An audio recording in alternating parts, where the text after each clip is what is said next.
Avant que la vidéo commence, on souhaitait vous parler de notre partenaire Chaination. Chaination est une marque française qui propose une large gamme de bijoux, que ce soit des bagues, des bracelets et des chaînes aussi bien pour les hommes que pour les femmes. Ils ont aussi lancé récemment leur collection de bijoux pour sneakers et tu pourras forcément t'y retrouver puisqu'il y a des pièces discrètes comme des pièces beaucoup plus drip que pourraient porter des combattants comme Israel Adesanya, Sean O'Malley ou encore Tyron Woodley. Si t'es plutôt fan de rap, sache que tu peux créer tes bijoux sur mesure et c'est ce qui s'est passé pour Gradure, Green Montana, 13 Block ou encore Hornet La Frappe.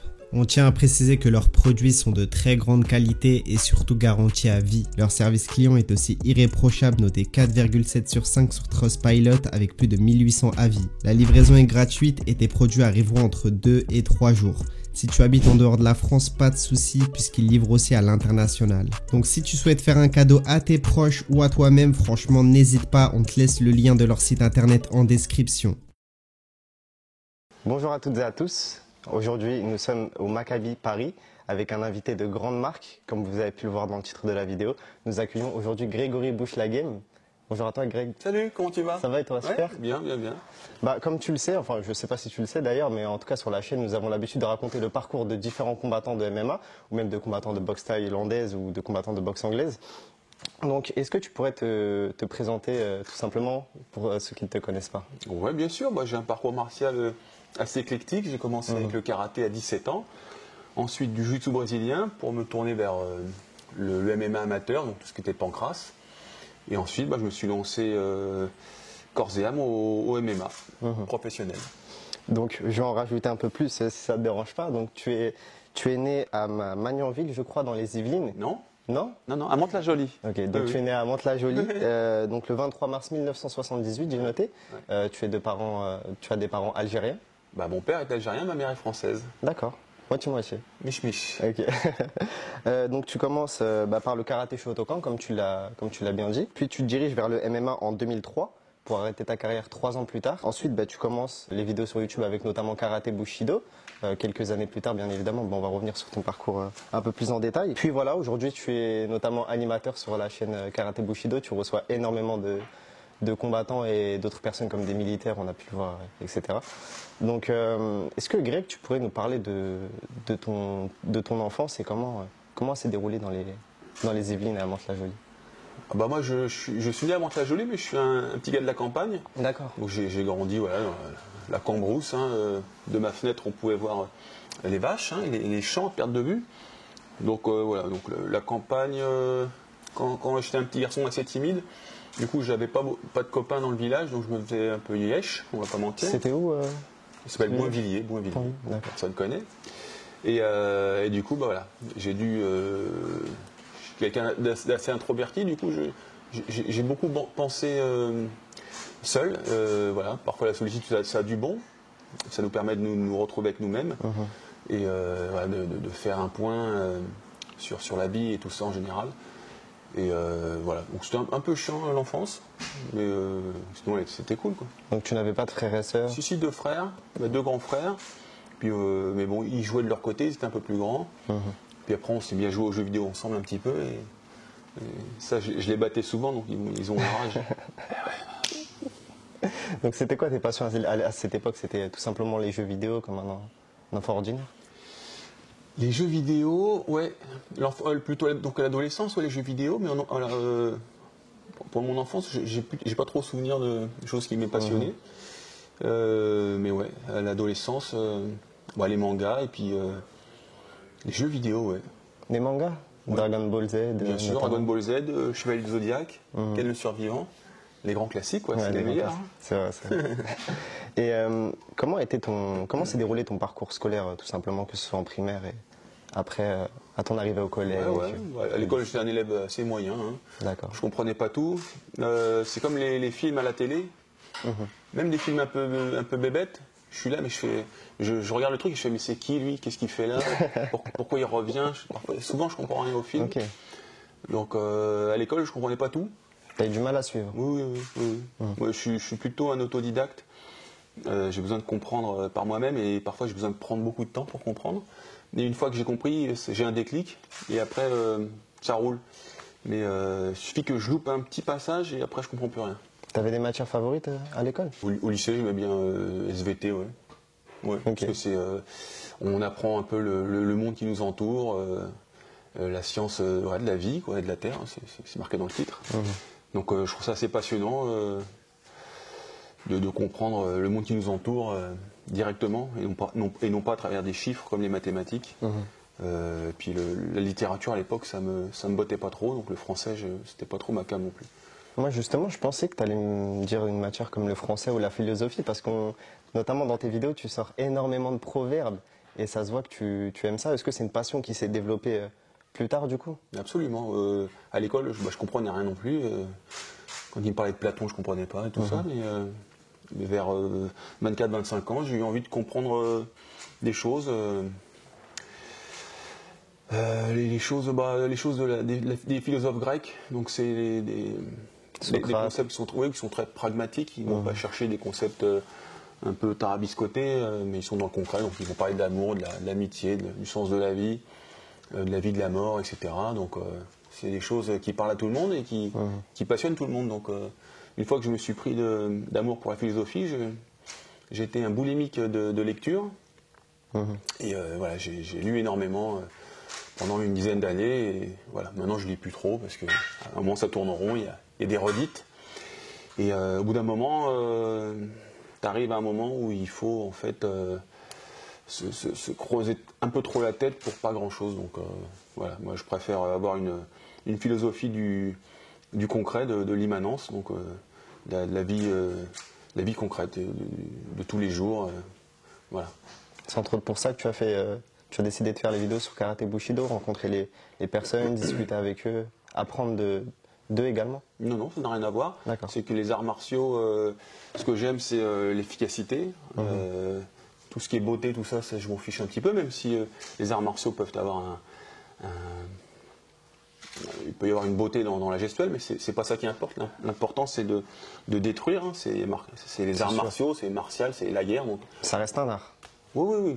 L'art, en fait, l'art martial, c'est justement la capacité à s'approprier une technique et la retranscrire avec son corps et ses capacités.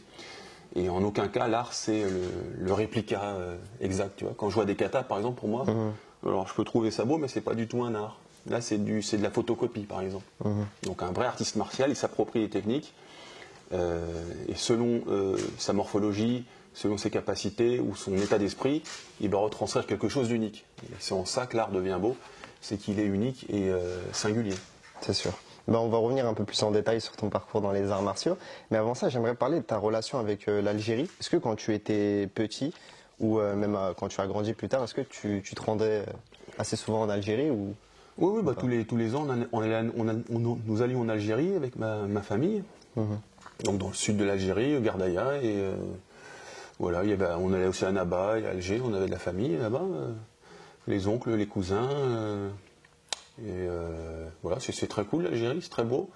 Les Algériens sont un peuple très souriant, très accueillant, mais sinon ça fait longtemps que je n'y suis pas allé, mais puis c'est un très, très beau pays. Mais bon, moi voilà, je suis issu des deux cultures. Même si la culture française prédomine, j'ai ma génétique, elle est à moitié algérienne, berbère et moitié française, donc voilà. Est-ce que tu as pu te rendre dans d'autres pays quand tu étais jeune, ou c'était vraiment, comme on dit, tous les ans au bled? Non, on allait tous les ans au bled. Ah oui, quand même, il peut y avoir les tontons, les tatas, tout ça. Donc, puis voilà, parce que mon père, ça lui faisait plaisir aussi, donc c'est normal. Puis c'est un beau pays, franchement. T'as la mer, t'as des belles piscines, des belles palmeraies. Donc, non, c'est toujours un kiff d'aller au Maghreb. Alors, récemment, je suis allé au Maroc. Puis pareil, les Marocains, c'est un peuple très souriant, très poli. Et je suis toujours content de voir le Maghreb comme ça, souriant, agréable. Ah, c'est sûr, t'as raison. Maintenant, j'aimerais me parler de ta carrière dans les sports de combat. Donc, on va commencer avec le karaté. Qu'est-ce qui fait que tu as commencé le karaté. Pourquoi le karaté Shotokan spécialement? Ouais, voilà, je me faisais un petit peu bousculer à l'école de temps en temps. Je voyais que j'avais pas trop de répondants avec les bullies, ceux qui chahutent les autres. Donc j'ai toujours eu peur un peu des autres. Et voilà, je voulais faire un art martial, un sport de combat. Mais tu vois, il y avait la boxe thaï ou le boxe anglais, c'était trop violent pour moi. D'accord. Et je ne me voyais pas du tout faire ça, j'allais me faire détruire. Donc je me suis dit karaté, ça a une bonne image, à la fois une image de coup ultime, de cri qui tue. Il y avait une aura aussi extrême orientale, japonaise, qui était un peu mystique, qui était très attirante. Il y avait aussi tout le cérémonial, le gi, le kimono, les ceintures, le respect du sensei. Donc voilà, tout ça, ça m'a conforté dans mon choix du karaté Shotokan. Puis Shotokan, parce que c'est le plus répandu en France.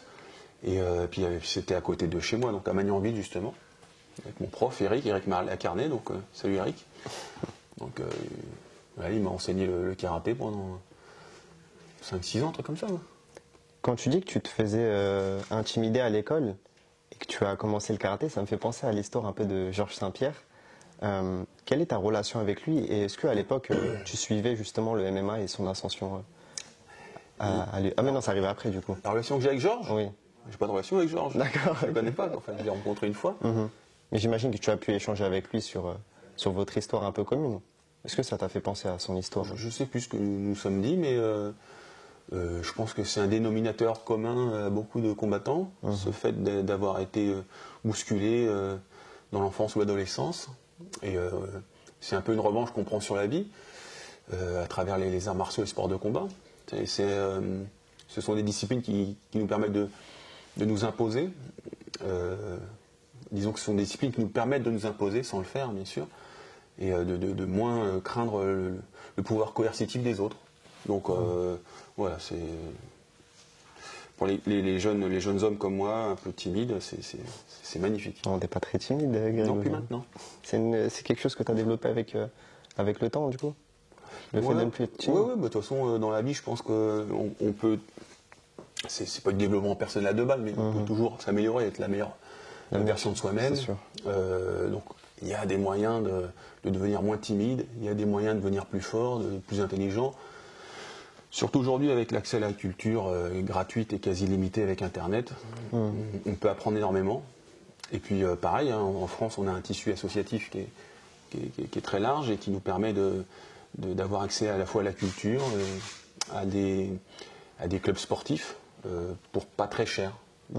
Donc voilà, on n'a pas trop d'excuses si on a un QI à 2 chiffres et qu'on ne sait pas s'exprimer, c'est un peu de notre faute. C'est sûr. Donc parfois il faut se prendre par le callback et puis se forcer. Quoi, tu vois. C'est vrai, et quand on fait des arts martiaux, toute notre vie, on se force à faire quelque chose, même si on y prend du plaisir, on sait c'est quelque chose qui est difficile hein, de faire des arts martiaux, on prend des coups, mais c'est un bonheur qu'on a qui est différé. Donc l'instant est difficile, mais le bonheur qui suit sera différé. Et en ayant conscience de ça, on peut l'appliquer à tous les registres de la vie et essayer d'être une personne meilleure. C'est sûr. Tu as dit que c'était quelque chose de difficile, le fait de combattre, notamment. Est-ce que toi, tu te souviens de tes premiers souvenirs lors de tes premiers combats? Qu'est-ce que tu ressentais quand tu entrais sur le tatami ou quand tu as commencé le MMA et que tu rentrais dans un ring ou dans une cage? Oh, bien sûr, on se souvient toujours des premières fois. Et je me souviens surtout de la première fois en karaté. C'était championnat des Yvelines junior. Et ça fait extrêmement peur. Hein. Ça fait très peur. On est face à quelqu'un qu'on ne connaît pas. Il y a des juges qu'on ne connaît pas. Il y a du public. Même s'il y avait une trentaine de personnes mais, dans le public. Mais voilà, on est face à quelqu'un qui veut nous avoir. Et il y a des coups qui sont échangés. Donc ça fait peur. Et pareil, en jiu-jitsu brésilien, la première compète, pareil, je peux dire que j'allais souvent aux toilettes, donc c'est que ça remue dans les intestins et puis ça fait flipper. Ouais. Mais on a toujours cette appréhension de mal faire qui nous suit tout au long de notre carrière sportive. Et puis on apprend à l'apprivoiser, on sait que ça fait partie du jeu, et du coup on se laisse moins submerger par la peur. Par la peur et par la... je ne sais plus. Ouais, il faut derrière. par l'enjeu. Il n'y a pas de souci. Ok, par l'enjeu. Donc tu commences, à quel moment tu commences ta carrière dans le MMA? Parce que tu as dit que tu as commencé ta carrière dans le karaté à 17 ans. C'est combien d'années plus tard que tu commences le MMA? De 17, je sais pas, je pense que j'ai commencé le jiu-jitsu brésilien en 2001. D'accord. Donc j'avais quel âge? Moi j'étais à peine né en 2001, donc... Un truc comme ça, hein. Je me rappelle mes premiers dessins, mes premiers croquis. Après je vérifie. Ah, t'as notamment développé une passion pour le dessin, hein, du coup? Moi j'aime beaucoup le dessin, moi, j'étais pas mauvais, mais bon. Allez, j'ai dû commencer le JB à 20 ans, un truc comme ça. 20 ans? Ok. Ouais. Et du coup, c'était ce mix de karaté et de jujitsu qui t'a permis de combattre en MMA, ou c'est ça, il n'y avait pas de club de MMA là, à cette époque? Non, ça n'existait pas. Et enfin, ça n'existait pas. Il y en avait, hein, je devais aller. On allait dans une petite association, on était 5-6 chez Akio Long, là, c'est Akio. Et on faisait du pancrace. J'ai commencé le pancrace en même temps que le jiu-jitsu brésilien avec David Pierre-Louis. Salut David. Donc voilà. De toute façon, le MMA, c'était mon objectif à long terme.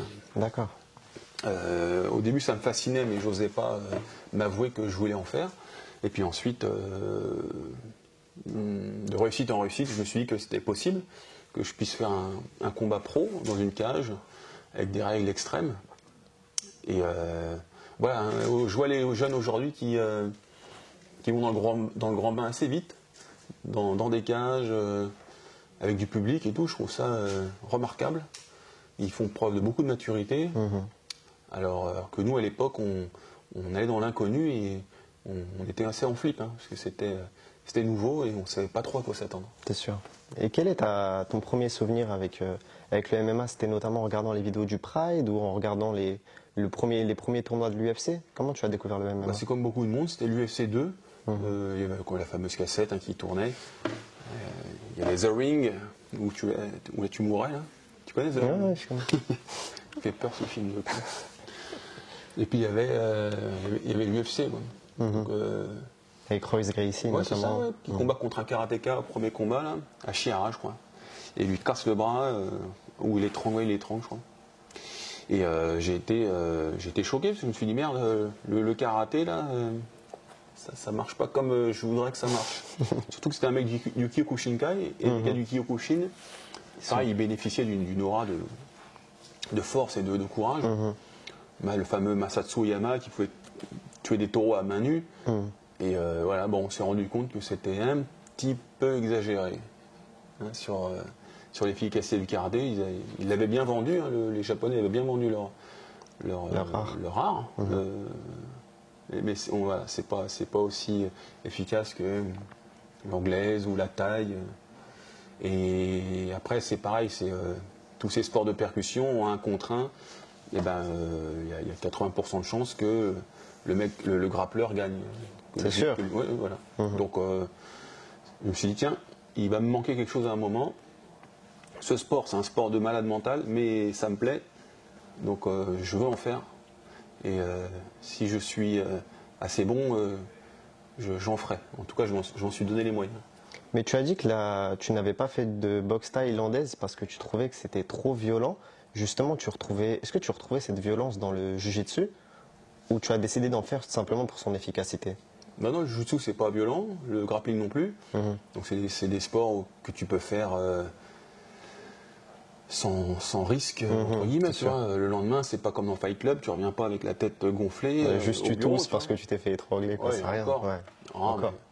Ça va, c'est pas dangereux. Donc c'est des sports que tu peux faire tout au long de ta vie, donc tes articulations te le permettent. Mais oui, c'était le côté efficace qui m'intéressait en priorité. Et après, la boxe thaï ou la boxe anglaise, voilà, j'en ai fait un petit peu, mais c'est pas ce en quoi j'excelle, mais ça permet d'accepter les coups dans la tronche et de travailler son coup d'œil. Donc tu combats en MMA face à Ben Denois, je crois. Ben Dandois. Ben Dandois. Excuse-moi si je suis écorché. Excuse-moi Ben si regarde cette vidéo. Oui, il va pas la regarder. Ouais, je pense pas.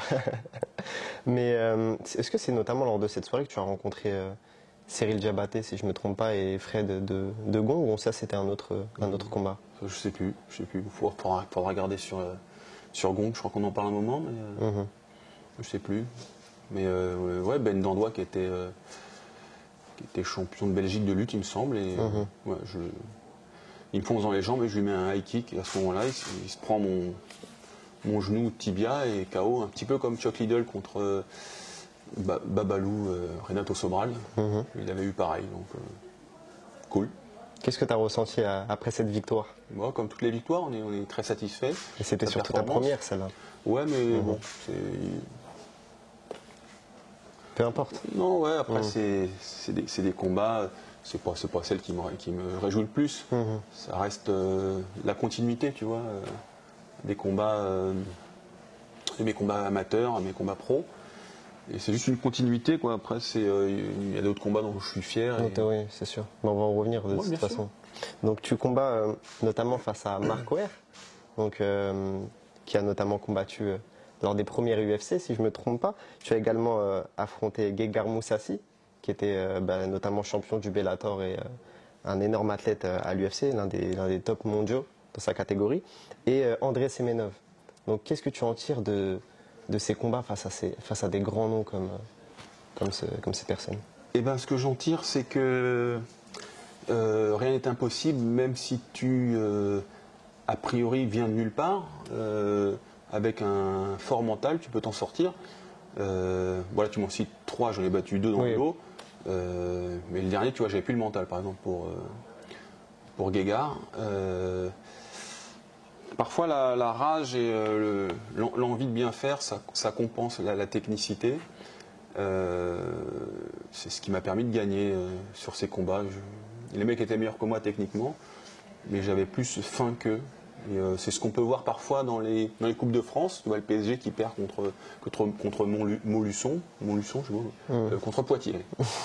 Et ils se reposent sur leur laurier. Ah, ils se détendent un petit peu, ils s'entraînent peut-être pas comme il fallait. Et puis Poitiers, par exemple, il y a le PSG en face, il va falloir les cartonner. Tu vois. C'est sûr.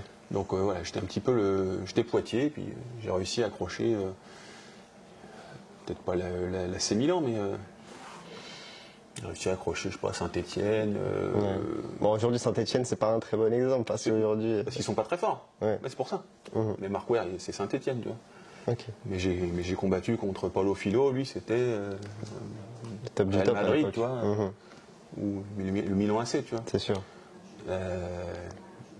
Puis là, j'ai perdu. J'ai bien perdu. T'as fait une très belle performance, d'ailleurs. Oui. J'ai fait la décision, mais voilà. Quand on parle de club de foot, les gens peuvent plus se rendre compte. C'est sûr. Mais justement, on a réalisé un documentaire d'archives sur le Pride. Et du coup, on a notamment retracé, on va dire, ton parcours dans cette organisation, même si elle était très courte, tu as fait qu'un combat dans l'organisation. Et ce qui m'a marqué quand j'ai réalisé ce documentaire d'archives, c'est l'histoire avec les Yakuza, notamment, et le manager de Fedor à l'époque, qui s'était fait menacer par les Yakuza pour qu'il puisse vendre Fedor à l'organisation. Est-ce que toi, quand tu as combattu dans cette organisation, c'est des choses que tu te doutais? Est-ce que c'est des choses que tu as vues également, que c'était dirigé par les Yakuza? Ouais, je pense que toutes les organisations de MMA les plus grosses, c'est pas toujours très net. Je pense qu'il y a du blanchiment d'argent derrière tout ça. Mais bon, moi je m'en fous. Moi je combats pour le plaisir. C'est sûr. Peut-être que il y a des gens derrière qui mettent du pognon, eux ils sont là pour le pognon, peut-être même pour le plaisir du sport aussi, mais bon, une manière de se faire kiffer par ailleurs, mais on voit. Non, c'est pas des choses que tu as vues, quoi. Non, c'est des choses qui sont masquées de toute façon. Les Yakuza, ils n'arrivent pas. Bonjour les Yakuza. Non, c'est sûr. Qui veut de l'argent, qui met un coup de katana, tu vois.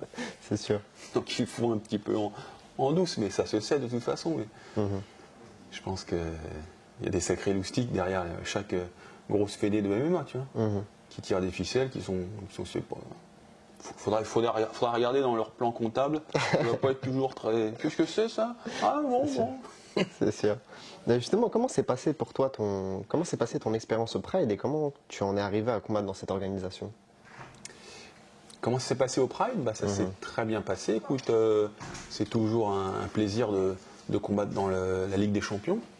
C'est un rêve que j'avais depuis longtemps. Et comment c'est passé? Écoute, les Japonais sont super carrés, quoi, comme on se les imagine. Ils viennent te chercher, tout est rempli au carré au millimètre. Il faut que tu te mettes là, c'est comme ci, c'est comme ça. Donc toujours un peu bizarre de combattre et qu'il y ait 15 000 personnes et il n'y a pas trop de bruit parce qu'ils sont très silencieux pendant les combats. C'est vrai, ça. Ils apprécient le spectacle d'une autre façon. Ils sont moins exubérants qu'en Occident. Ça correspond à leur caractère et c'est des amoureux du beau geste. Et c'est pour ça que les combattants japonais qui n'étaient pas les plus physiques, ils arrivaient parfois à dominer avec Kazuchi Sakuraba notamment. une très belle technique, tu vois. C'est sûr. Est-ce que toi tu as été impressionné tu as combattu déjà, est-ce que tu as combattu au Tokyo Dome ou c'était dans quel Je sais plus, je crois que c'était à Saitama. Saitama. Super Arena, ouais.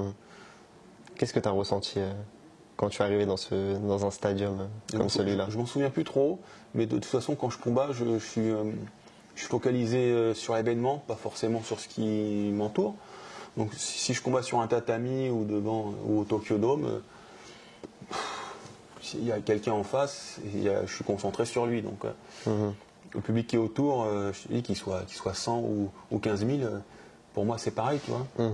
Sauf quand je combats en France, du coup maintenant à Orange pour l'Hexagone, voilà, c'était le public qui me portait, ça faisait quelque chose de supplémentaire. Et là vendredi au Zénith, ça va être pareil. Donc c'est comme au foot, quoi. C'est le 12e homme qui va m'aider à performer le jour J, quoi. Donc tu as notamment combattu contre Paolo Filho. À l'époque, il n'y avait pas il n'y avait pas de test antidopage. Est-ce que toi, c'était quelque chose qui te dérangeait, le fait qu'il n'y ait pas de contrôle? Bah, je savais qu'il était dopé déjà, Paolo. Salut Paolo. Ça se voyait. Ouais. Non, ça me dérange pas, moi. Enfin, ça me dérange pas. C'est embêtant pour moi, mais c'est les règles du jeu. Donc, bah écoute, dope-toi, mon frérot, puis moi je vais pas me doper, mais c'est pas grave. Bon.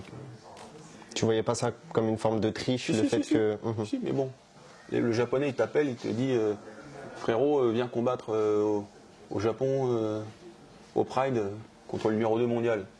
Je fais vas-y. De toute façon, c'est un sport de samouraï, de kamikaze. Hein, c'est sûr. On fait face au mec et puis on y va. Et puis, comme je t'ai dit, avec un bon mental, tu peux faire des belles choses. Là, je ne savais pas faire du cutting, donc j'ai perdu trop de poids trop vite et mal.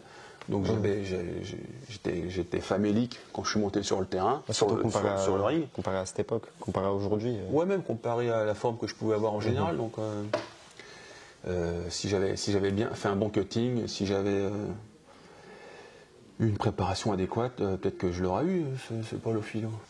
C'était l'un des meilleurs mondiaux. Oui, mais ça reste un homme, hein. Bon, beaucoup de genoux. Tu as vu qu'au sol, il m'a pas soumis. C'est sûr. En plus, tu t'es dégagé avec une technique que j'avais jamais vue. La technique s'appelle la bouche la game. Ah bon? Ah oui, parce que personne ne l'a fait jamais. C'est vrai. Donc, tu lui as donné ton nom. Oui, bah oui, faut pas s'embêter. Donc tu as arrêté ta carrière en 2006 avant de commencer les vidéos chez Karaté Bushido. Qu'est-ce que tu as fait pendant tout ce temps, entre le temps où tu as terminé ta carrière et le temps où tu as travaillé chez Karaté Bushido? Est-ce que tu faisais des petits boulots ou des choses comme ça? J'ai travaillé, je me suis marié, j'ai eu une dépression. Une dépression? J'ai bu de l'alcool, j'ai eu beaucoup de filles et après je me suis repris en main. Voilà. Et pourquoi ce choix d'arrêter ta carrière?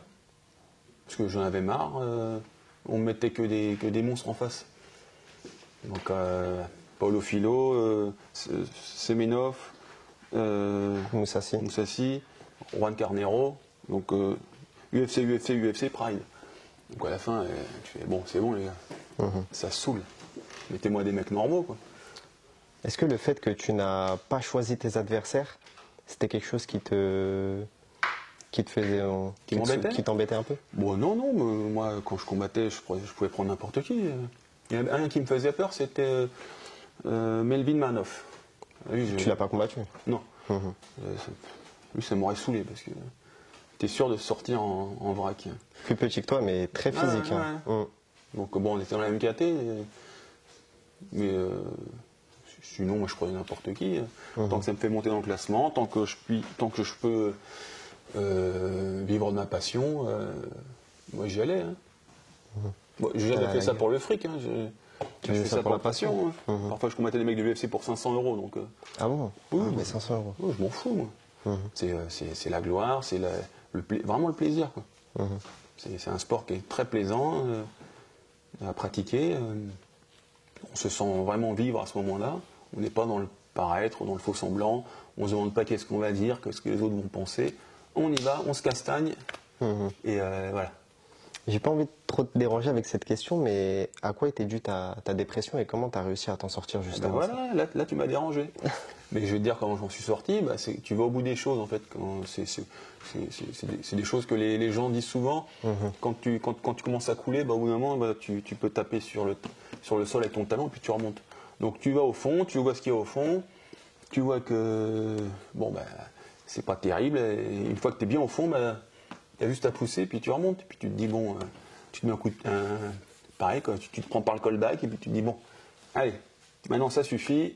Tu laisses les bières de côté, les sorties et autres. Et puis tu vas te faire une vie plus construite, hein. Même si ce que j'ai fait, c'était assez plaisant aussi, mais c'est pas des choses dont tu es fier. C'est quoi le déclic qui t'a fait changer quoi, de mentalité? Non, c'est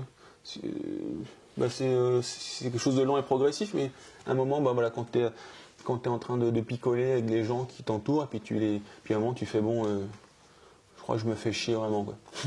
Donc je suis allé au bout des choses. Et c'est pour ça qu'il faut pas, je regrette jamais mes choix, parce que tu vois, quand j'ai arrêté ma carrière de MMA, c'est parce que j'en avais marre.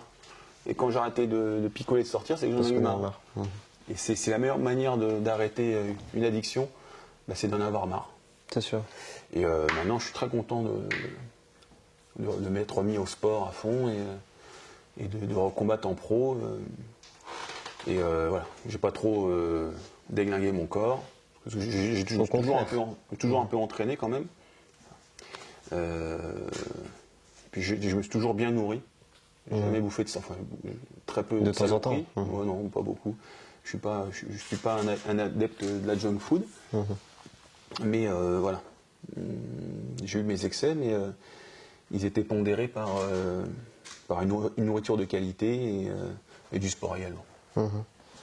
Donc, je voulais te poser une question. Le fait que t'es un palmarès de 6-4 dans ta carrière, ça ne reflète pas vraiment toute l'expérience que tu as acquise, notamment au travers des vidéos chez Karaté Bushido. Est-ce que tu ne voudrais pas prendre aujourd'hui des challengers beaucoup plus expérimentés que toi, ou te challenger un peu, parce que là ton futur adversaire, je crois qu'il a un peu moins d'expérience que toi.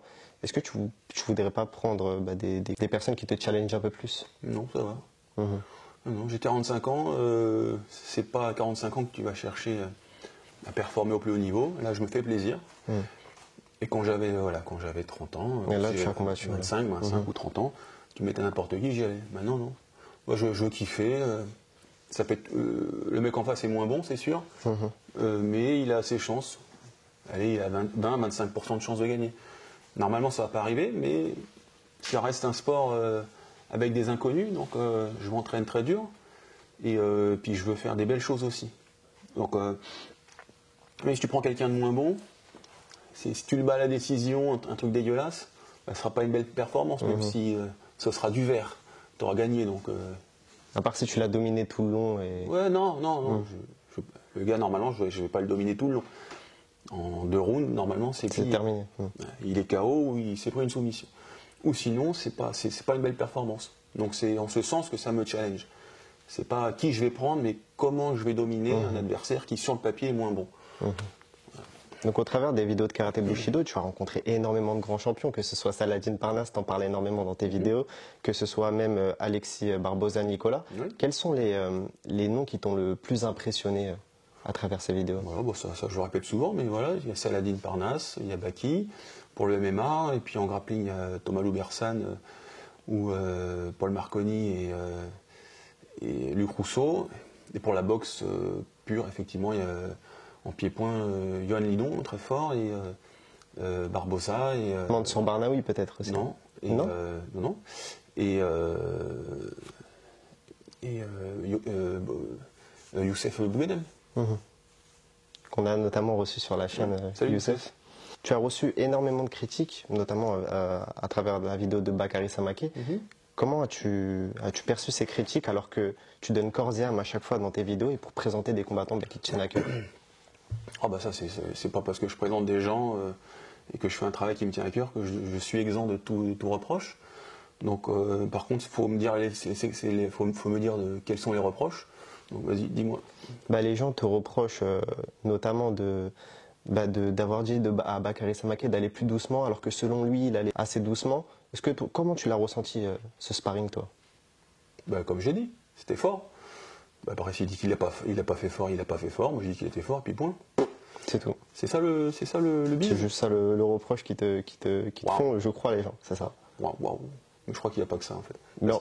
Voilà. Oui, ils disent que j'ai vu sur Twitter notamment que par exemple avec des gens qui ont moins d'expérience que toi, tu vas un peu plus fort, etc. Et que là, tu as demandé à Bakary d'aller moins fort et du coup que ce serait contradictoire. Oui, bon, après c'est pareil, parce que là, si les gens ils disent non, Bakary il a fait 60%, moi je vais dire non, quand je prends les mecs, je fais 40%. C'est sûr. Qui va juger? Donc en fait. Tu ne peux pas savoir à part si tu as été sur le. C'est dessus, tu vois, mais tu vois, par exemple, Inox Tag, quand je le cogne, tu vois, c'est du catch, quand je fais comme ça. Là. Ouais, c'est ça. Donc là, on pourrait croire un coup fort, mais non. Parce que tu vas vite, après tu. Voilà. Le bouseau que j'étrangle, on voit bien qu'après je fais une grande flexion de jambes, je fais un gros squat pour le poser, même si ça a fait peur.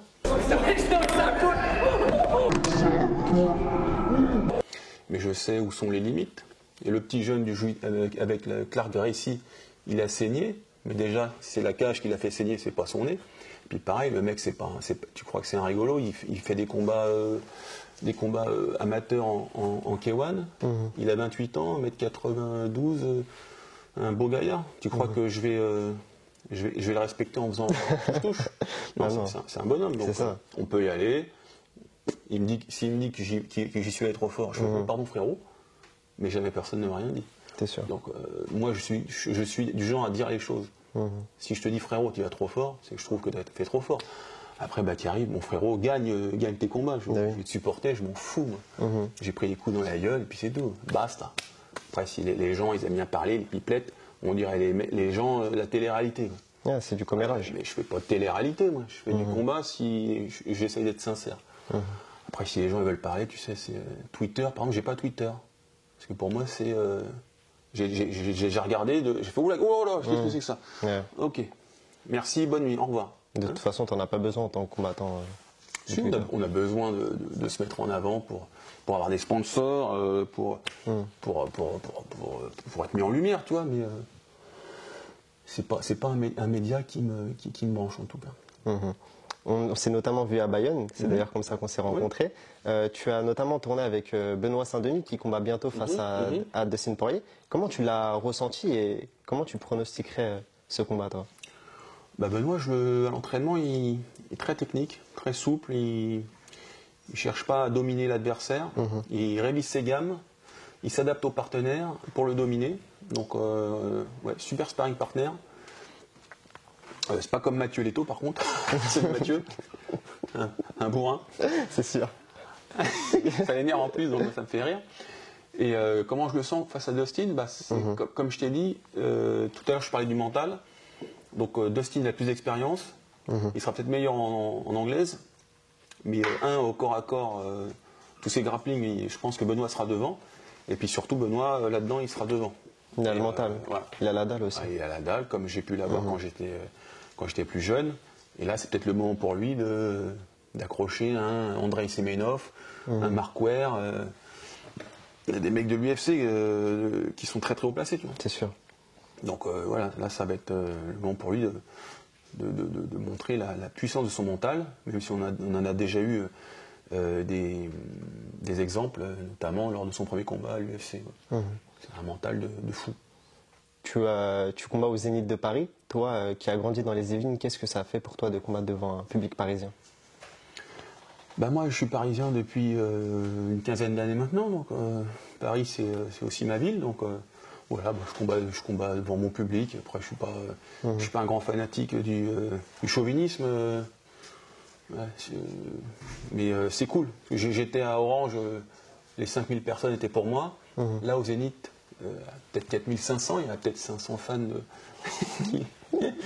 ah bah Carrie, oh PJ. Donc voilà. Donc je sais que le public sera avec moi et je reçois plein de soutien via Instagram. D'ailleurs, merci à tous.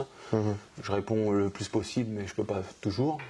Mais ça fait chaud au cœur d'avoir autant d'amour. D'autres le méritent également, donc j'espère que les autres combattants sur la carte vont recevoir aussi cet amour du public, parce qu'ils le méritent également, même les gars qui combattent en premier. Les gars vont dans la cage, vont peut-être prendre des petites bourses, donc il faut les saluer, les respecter, et puis voilà, je suis le combat vedette, c'est entre guillemets, tu vois. Mais moi, je fais partie tous ces combattants, je suis au même niveau. Donc voilà. La dernière question pour toi, Greg. Donc tu combats face à Martin Orski. Est-ce que tu comptes recombattre suite à ce combat? C'est pas que je compte, c'est que j'en suis obligé, parce que j'ai signé pour 3 autres combats après celui-là. Et donc il y aura 3 autres combats. Il y a le fameux combat contre Ibra TV. Donc, on va voir si ça va se faire avec son œil. Ouais. Et puis voilà, 3 autres combats. Et le prochain normalement en juin, on va peut-être l'annoncer vendredi. Et puis voilà, donc je suis très content de combattre avec Hexagone. On va voir ce qui va se passer vendredi. Si je ressors comme ça, je suis content, hein. Oh, c'est super. Bah, c'est toujours pareil. Quand tu gagnes, tu veux remettre une pièce dans la machine. C'est sûr. Et puis quand tu perds, tu fais bon. T'as envie de freiner des cas de fer. Merci à toi, Greg, d'être passé sur le parcours. N'hésitez pas à vous abonner si ça n'est pas déjà fait. On n'hésite pas à s'abonner, c'est comme ça qu'il faut faire. On n'hésite pas à s'abonner, les gars, mettre le pouce bleu. Et je vous retrouve très bientôt pour une prochaine vidéo sur le parcours. À très bientôt. Trop d'énergie. À toi. Allez, c'est parti. Moi, j'ai pas assez d'énergie. N'hésitez pas à liker la vidéo, commenter, partager. Et on se retrouve pour d'autres vidéos sur le parcours. Il essaye, hein, c'est ça qu'on veut. Du mental, les gars, du mental. C'est ça. À bientôt. À bientôt. Merci, Greg. Merci, Baba.